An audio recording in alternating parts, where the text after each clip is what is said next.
Mummy हाँ बेटा। मैंने ना प्लान बनाया, हम दोस्त तो मिलकर ना हिमाचल जा रहे हैं। हिमाचल?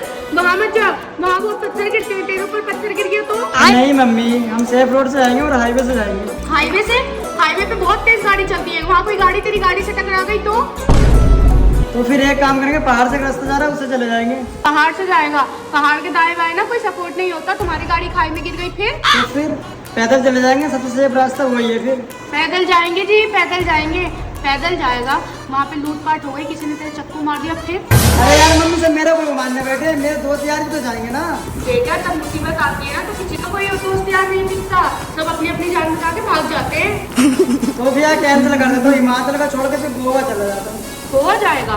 गोवा में जाके तू वहाँ सिगरेट गांजा पिएगा और गांजा वांजा पी के अगर तू समंदर में डूब गया और तू मर गया तो मेरा क्या होगा, तूने सोचा है कभी कुछ? हाँ यार तुम लोग चले जाओ, मेरी मम्मी को लगता है मेरे घर से निकलते मेरी मौत हो जाएगी।